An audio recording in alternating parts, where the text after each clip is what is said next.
Muhawe ikaze mwese mudukurikira kuri chaîne yacu izwi ku izina Kubaturwa TV. Uyu munsi dufitanye insanganyamatsiko igira iti: umusemburo abigishwa ba Yesu bagombaga kwirinda niki?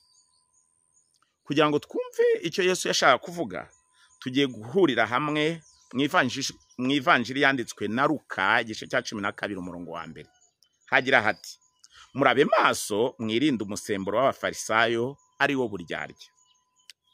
Inkuru isa niyo yavuzwe mu butumwa bwiza bwanditswe na Matayo igice cya 16 umurongo wa 12 igira iti: nuko bamenya yuko atababwiye umusemburo w'imitsima, ahubwo ko birinda imyigishirize y'abafarisayo n'abasadukayo.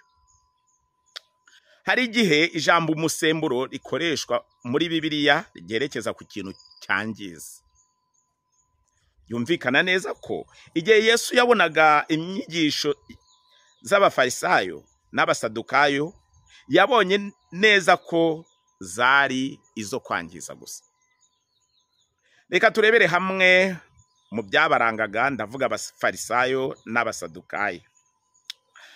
Abafarisayo birataga bavuga ko ari abakiranutsi, maze bagasuzugura rubanda rusanzwe.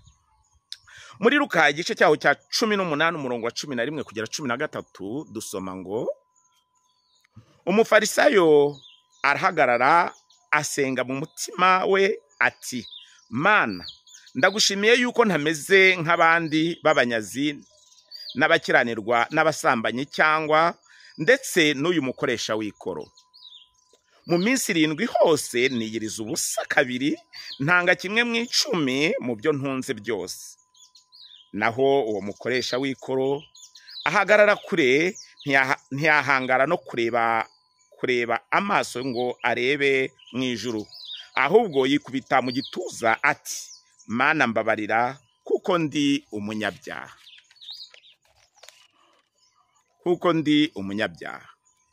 Muri iyi nkuru Yesu yashimye umukoresha w'ikoro kuruta wa mufarisayo. Yagize ati, Luka igice cya 18 umurongo wa 14 hagira hati: ndababwira ko uwo muntu yasubiye iwe agaragaje ko ari umukiranutsi kurusha uwo mufarisayo, kubera ko uwishyira hejuru azacishwa bugufi, kandi uwicisha bugufi azashyirwa hejuru. Nubwo abakoresha b'ikoro bari bazwiho ubuhemu, Yesu yashakaga gufasha bamwe muri bo bari baramukurikiye, urugero nka Matayo ndetse na Zakayo.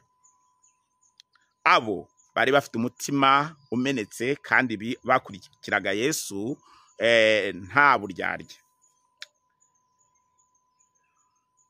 Nanone nibura 2 muri bo twababonye ari bo Matayo ndetse na Zakayo. Dushobora kuba dufite ubushobozi abandi badafite, urwo ni urugero ngiye gutanga, cyangwa dufite imirimo dukora mu itorero ry'Imana. Nanone dushobora kuba tubona intege nke za bagenzi bacu bafite. Twakora iki mu gihe dutekereza ko tubaruta? Twagombye guhita twikuramo ibitekerezo nk'ibyo, nk'uko ibyanditswe bigira biti. Mu Bakorinto ba mbere igice cyaho cya 13 umurongo wa 4 kugera 6 dusoma ngo: urukundo rurihangana, rukagira neza, urukundo ntirugira ishyari, urukundo ntirwirarira, ntirwihimbaza, ntirukora ibiteye isoni, ntirushaka ibyarwo, ntiruhutiraho, ntirutekereza ikibi ku bantu, ntirwishimira gukiranirwa kw'abandi, ahubwo rwishimira ukuri.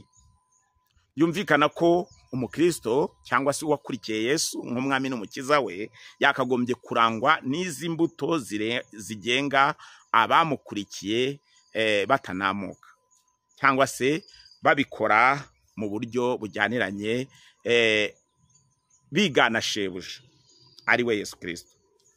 Dusabwa kugira imitekerereze nk'iya Pawulo ishingiye muri Timoteyo wa mbere igice cyaho cya mbere kugera umurongo wa 15 handitswe ngo iri jambo ni ryo kwizerwa rikwiriye kwemerwa rwose yuko Kristo Yesu yazanywe mu isi no gukiza abanyabyaha muri bo ni njye w'imbere.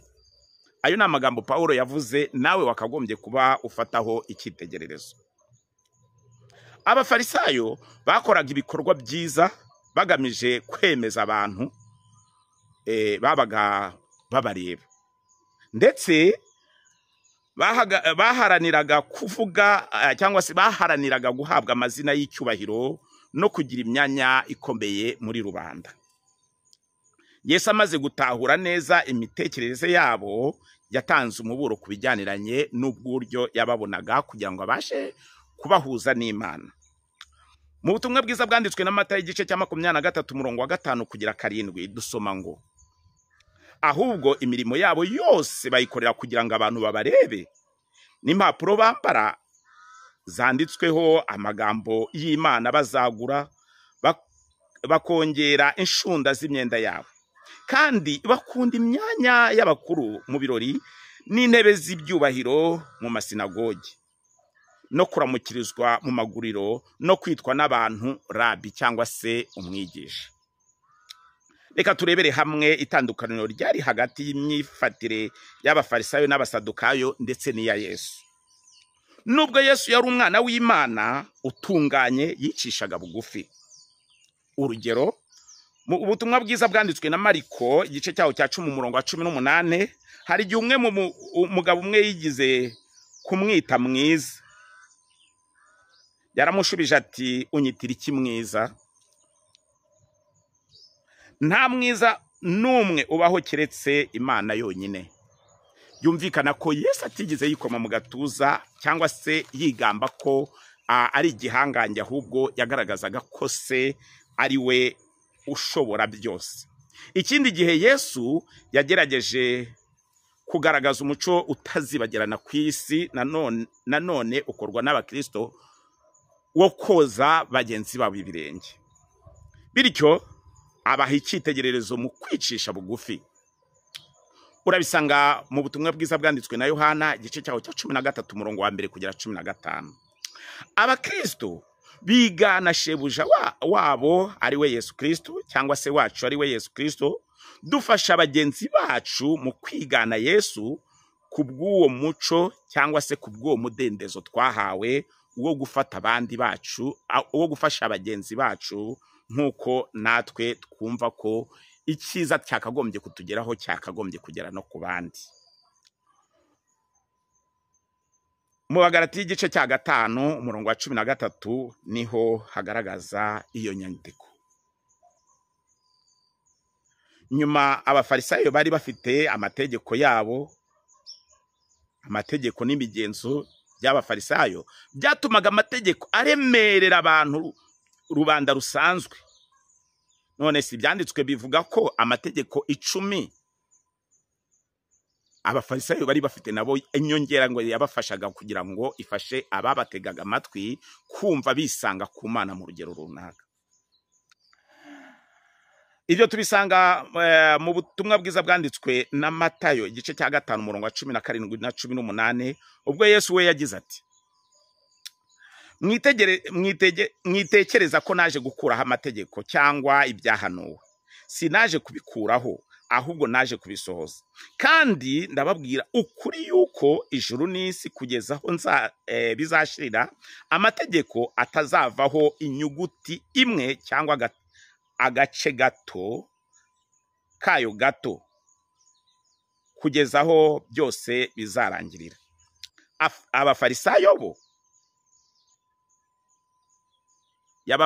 abafarisayo Yesu we yabavuzeho iki?